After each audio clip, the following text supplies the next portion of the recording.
자, 반갑습니다. 정의뇌박 이재원입니다. 오늘은 쉰다라는 의미, 잘 쉬는 방법은 무엇일까? 그런 주제로 한번 말씀을 드려볼까 해요. 세상이 빠르게 돌아가면 돌아갈수록 내가 쉴 시간은 별로 없고요. 자꾸만 어떤 일에 더 몰두하게 되고 이렇게 되는 것 같아요. 자, 근데 이런 환경의 변화에 뇌의 여러 가지 기능은 그 진화 속도가 환경의 변화를 따라가지 못한다라고 생각을 하거든요. 그래서 우리 뇌에 대해서 잘 알게 된다는 거, 뇌에 대해서 많이 알게 된다는 거는 어떻게 봤을 때는 그 안에 이 현대 사회를 살아가면서 우리가 어떤 식으로 우리의 뇌에 여러 가지 기능들을 보존하고 나의 건강을 지킬 수 있는지에 대한 아이디어가 이 뇌과학 속에 많이 들어가 있다고 생각을 해요. 그래서 뇌가 건강하게 살면은 아무 문제가 없는, 아무리 세상이 복잡해진다고 하더라도 별 문제가 없게 될 수가 있는 거죠. 자, 뭐 아주 간단하게 수면의 문제만 해도 옛날에 저희가 수면에 대해서 많이 관심을 갖고 이랬던 적은 사실 많지 않았었는데 환경이 어떻게 바뀌었냐 하면요. 옛날에는 왜 통금 시간도 있고 그랬어요. 아주 옛날에는. 그래서 밤 12시가 넘어가면은 아무 데도 다닐 수가 없는 거죠. 집에 들어가 있었어야 됐고, 뭐 민방위 훈련이라고 해서 막 소등도 다 하고 막 이랬던 어떤 적도 있었고. 그러나 이게 어느 순간 24시간 이제 생활할 수 있는 환경이 되면서 그래서 사람들 사이에서는 낮과 밤을 거꾸로 사는 사람도 생겼고요. 그래서 인간이 갖고 있는 수면의 기능은 한 10시간 정도는 자야 수면의 기능이 온전하게 발휘가 된다고 해요. 근데 이 빛이 발견되고 밤에도 이제 뭔가 밝은 이제 이런 상태가 되어버리니까 평균 수면 시간이 한 8시간 정도로 줄어든 거죠.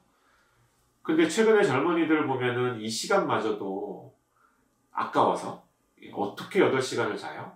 한 6시간 자면 되는 거 아닌가요? 이렇게 수면에 대한 거를 잠자는 거를 마치 좀 귀찮은 거, 나는 계속 더 깨어있고 싶은데 자는 게 좀 귀찮은 거, 이렇게 취급이 되어 버리게 되는 거죠.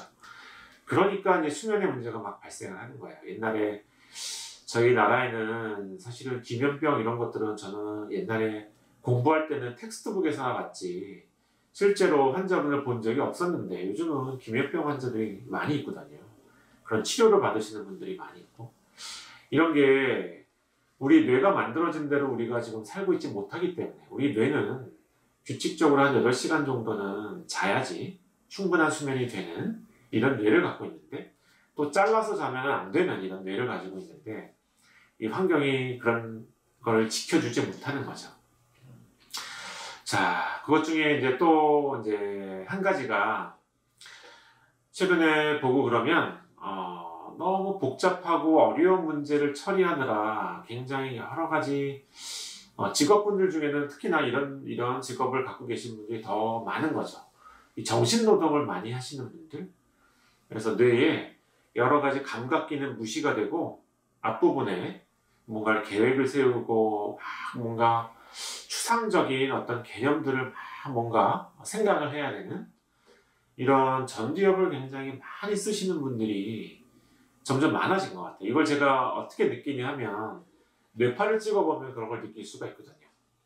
이 앞쪽 전두엽 부분은 굉장히 뇌가 활성화되어 있는데 이 뒤쪽 감각을 담당하고 있는 뒤쪽에 있는 뇌는 기능이 많이 떨어져 있는, 그래서 뇌파를 보게 되면 딱 귀를 중심으로 잘라서 위에는 빨갛게 되어 있고 아래는 파랗게 되어 있고 이런 뇌파를 심심치 않게 봐요.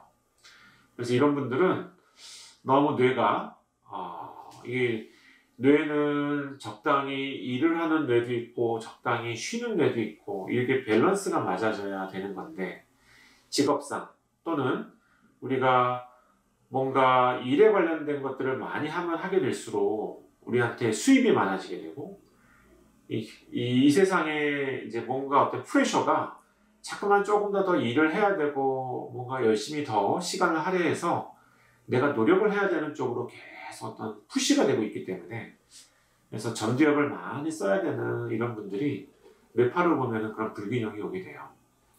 그러면 인생이 이제 만족스럽지가 않은 것 같죠? 내가 쳇바퀴로 돌고 있는 인생의 그런 통 속에서 계속 매일매일 똑같은 일상? 그래서 이게 어떤 의미를 갖고 있는지, 이게 나한테 만족스러운지 이런 것도 모른 채 그냥 아침에 일어나면 몇 시부터 몇 시까지 끝날 때까지 어떤 일과가 꽉 짜여져 있는 거예요. 이렇게 시간이 1년, 2년 지나다 보면은 내가 지금까지 과연 뭘 한 건가? 그냥 이 세상에 그냥 부속품인 것 같다. 진짜 나의 모습은 무언가? 이런 거에 대한 잠깐 회의감, 이런 것들이 느껴지게 되는 거죠. 왜 이런 게 이제 일 중독에 해당이 되겠죠. 일 중독에 심하게 빠지신 분들은 이게 일을 더 많이 하면 내가 수입이 많아지면서 더 만족스러워야 되는데 그렇지가 않고요. 이게 어느 순간을 넘어가게 되면 이게 내가 진짜 잘 살고 있는 건지 아닌 건지도 모르겠고 나는 누구인지 그냥 이런 일을 계속 반복하는 게 정말 올바른 삶인 건지 이런 게 자꾸 혼동이 오는 이런 상태에 빠지게 됩니다. 예. 그래서 이런 분들한테는 쉰다는 어떤 의미는 이게 최근에 이제 명상이나 이런 거에 관련된 책들이 굉장히 인기가 있다라고 하는데요. 명상이나 이런 것들이 상당히 좋을 만한 케이스예요. 예. 명상을 한다는 거는 내 뇌에 있는 막 일을 열심히 하는 뇌는 잠깐 멈추고 내 뇌에서 정말 내가 편안하게 쉴 때만 작동하는 이런 뇌가 작동하는 시간이 되게 되는 거거든요. 그래서 제가 볼 때 아주 뇌가 좀 건강해질 수 있는 이런 쉬는 방법, 이 쉬는 방법은 이렇게 두 가지가 굉장히 중요한 것 같아요.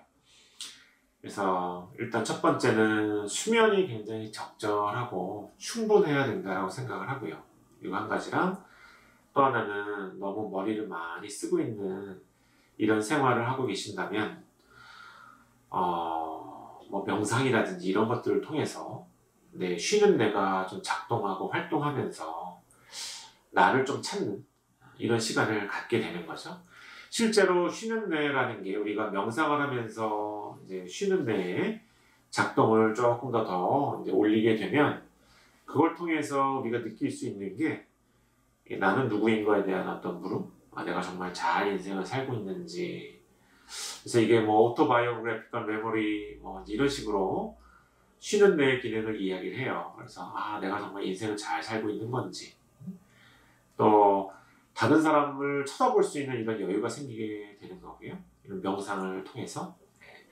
그래서 제가 기억하는 것 중에 이제 몇 가지 이런 것들 뒷받침하는 증거가 있어요. 그 중에 이제 왜 네이처라고 하는 과학 이제 학술 잡지가 있어요. 그 네이처 굉장히 유명한 과학자들은 네이처에 이름을 올리는 게 가문의 영광인 거죠. 굉장히 유명한 잡지에 나왔던 내용인데 외국에서 어떤 학자가 쥐를 가지고 실험을 했어요. 그래서 쥐한테 일을 굉장히 열심히 많이 시킨 거죠. 그랬더니 쥐 안에 여러 가지 DNA들이 이게 변이를 일으키게 되는 거예요. DNA가 잘라지고 손상이 자꾸만 생기게 되는 거죠. 그래서 이 상태를 멈추지 않고 가만 놔두면 그게 암으로 발전한다든지 뭔가 제대로 된 기능을 하지 못하게 만드는 이 DNA 손상이 계속 가게 되는 것을 발견을 했고요. 이 쥐가 열심히 일을 했다가 고온히 잠을 자고 쉬는 시간이 생기게 되면 이 DNA의 리페어가 일어나게 되는 거예요. 그래서 열심히 일할 때 망가졌던 손상이 됐던 유전자가 DNA가 편안하게 쉬고 내가 명상을 하고 이러면서 이게 다시 리페어, 다시 수리가 되게 되는 거죠. 그래서 내가 열심히 일을 할 때는 뇌는 조금씩 유전자나 여러 가지 것들에 손상이 오게 되고 우리가 충분히 휴식을 취하고 잠을 자고 또 명상을 하고 이런 시간을 통해서 이런 게 리페어가 되는. 그래서 왜 우리가 흔히 살이나 이런 데 뭔가 칼로 비었다 그러면은 가만 놔두면 딱지가 앉으면서 자연 치유가 됩니다. 이걸 자연 치유 기능이라고 그러는데 뇌에서는 자연 치유 기능이라는 게 명상을 하고 쉴 때 사실 자연 치유 기능이 생기게 되는 거예요. 예. 그래서 이게 네이처에서 발표한, 물론 동물 쥐를 이용을 한 실험이기는 하나 우리한테 의미를 많이 줄 수 있는 한 가지 근거가 되게 되는 거고요. 또 한 가지 근거는 미국에서 장수 프로젝트를 한 게 있어요. 한 100년 이상 어떤 사람이 어디서 태어나서 어떤 교육을 받고 어떤 대학에 들어가서 뭐 어떤 직업을 선택을 하고 어떻게 살다 어떻게 죽었는지 이거를 쫙 조사를 해서 한 100년 동안을 이제 모은 거죠. 그래서 이거를 정리를 해서 한번 이게 장수 보고서라고 하는, 어떤 사람이 장수했는지에 대한 보고서를 쓴 게 있어요. 예. 그래서 그게 이제 결과가 나오면서 그 결과에 대한 내용에 관심이 많이 이제 가게 되었는데요. 그 장수 보고서의 내용 중에 재미난 내용이 있어요. 너무 열심히 산 사람들, 너무 과도하게 일을 하면서 너무 열심히 산 사람들이 단명했다라고 하는 거죠. 예. 그래서 그러면은 장수한 사람들은 어떤 사람들이었느냐? 마음의 여유를 가지고 다른 사람들한테 뭔가 나눔을 행사를 한 이런 사람들이 가장 오래 장수할 수 있었다라고 해요. 그게 뇌에서는 여러 사람들과 나누게 되면 옥시토신이라고 하는 호르몬이 많이 나오게 되거든요. 그 옥시토신이라고 하는 호르몬은 뇌 안에 도파민을 많아지게 만들고요. 그게 뇌를 더 건강하게 만들게 되는 거죠. 예.